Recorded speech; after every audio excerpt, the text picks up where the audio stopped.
Olá, hoje a gente mergulha num pensador que realmente mexeu com as estruturas no século XX, Jacques Lacan. Isso mesmo. Ele é super conhecido pelo tal retorno a Freud na psicanálise, mas a influência dele foi, nossa, muito além, né? Pegou estética, crítica literária, cinema, até política. Exato. Uma figura complexa. A nossa missão aqui é tentar, bom, desvendar alguns conceitos centrais dele. Vamos focar no que o material que a gente recebeu traz sobre a visão dele do sujeito, da linguagem, da ética. Ok, vamos tentar desembrulhar isso. É uma boa forma de colocar. Porque Lacan ele não queria só repetir Freud, né? Ele buscou, assim, reformular mesmo o campo freudiano, Como? usando ferramentas novas para a época. Linguística estrutural, antropologia, topologia, aquela geometria meio maluca, e, claro, dialogando com filósofos importantes, tipo Hegel, Heidegger. Foi uma mistura potente, então. Bem radical, sim. Ele queria atualizar a psicanálise. Um ponto bom para começar talvez seja o famoso estágio do espelho. Aquela fase, né, entre 6 e 18 meses, Isso, crucial. quando a criança se olha no espelho e, de repente, parece que se reconhece. Tem aquela reação de alegria, sabe? Como se visse uma imagem unificada pela primeira vez. E antes disso, a sensação era de um corpo em pedaços, fragmentado. Exato.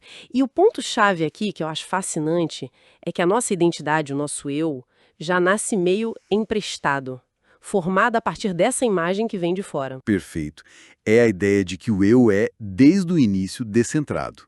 Ele se constitui no olhar do outro, na imagem que o outro reflete. Nossa sensação mais íntima de eu depende desse fora. E isso amarra direitinho com outra ideia central dele.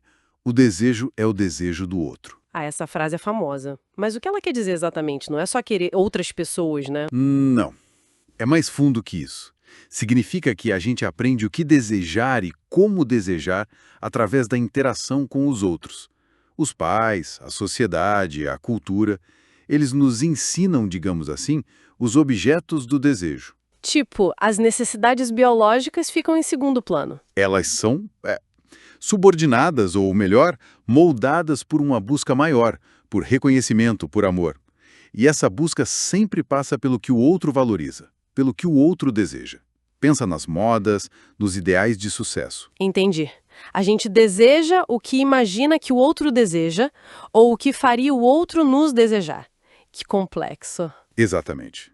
Mostra como somos menos autônomos do que gostamos de pensar. E isso nos leva para a releitura que ele faz do Édipo e da castração. Aqui a coisa fica, bem interessante, né? Fica assim. Ele tira o foco do pênis, do órgão biológico, E coloca onde? no falo, mas o falo como um símbolo. O símbolo daquilo que a criança imagina que a mãe deseja. O que falta à mãe para ela ser completa. E a criança quer ser isso para a mãe. Ser o falo. Tenta, né? É uma fantasia.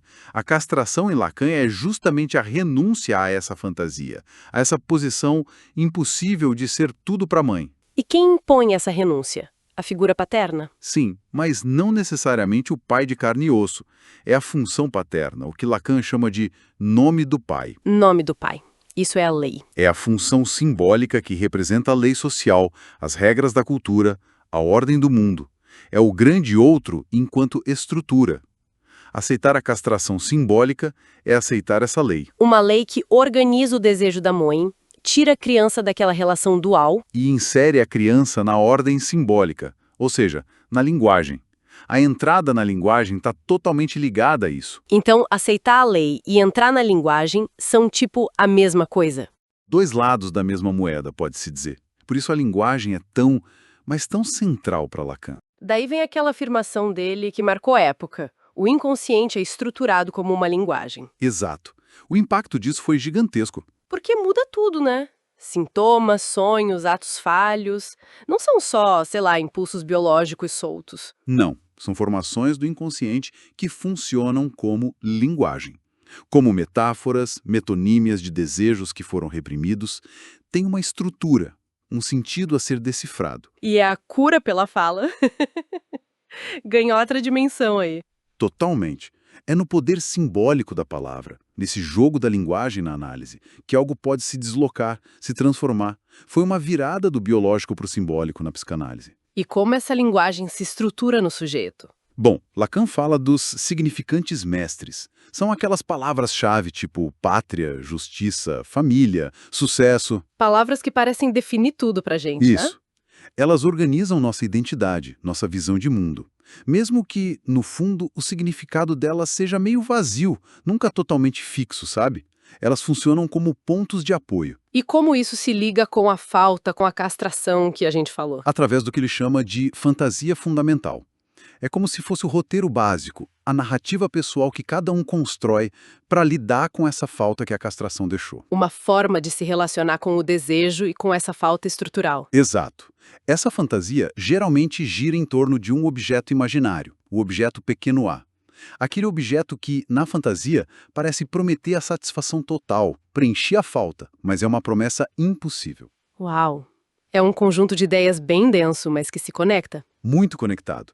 É crucial para entender como Lacan pensa o sujeito e sua relação com o desejo. Então, para a gente tentar amarrar o que fica disso tudo, Lacan nos dá uma imagem do sujeito que não é o centro do universo, né? Pelo contrário, é descentrado, Constituído pela linguagem e pelo olhar do outro. com um desejo que não é puramente dele, mas aprendido, moldado socialmente. Isso. E nossa entrada na cultura, na linguagem, passa por uma perda, uma falta que nos estrutura para sempre.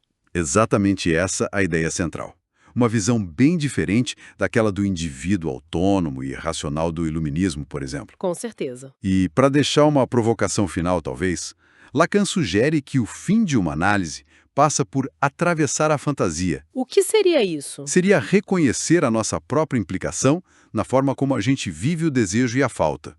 Parar de colocar a culpa ou a causa só no grande outro, seja ele a sociedade, os pais, o destino. Assumir a responsabilidade pela nossa posição. É por aí. E isso levanta uma questão importante, né? Que tipo de responsabilidade surge quando a gente aceita que não tem um outro que garanta a nossa satisfação? E que o desejo se move justamente nessa falta, sem um objeto final que o cale para sempre. Uma questão para se pensar mesmo. Mostra como Lacan nos desafia a olhar para nós mesmos de um jeito bem diferente. Sem dúvida, ele nos convida a encarar a complexidade e as contradições da condição humana. Gente, encontro vocês em outro podcast. Não esqueçam de se inscrever no nosso canal.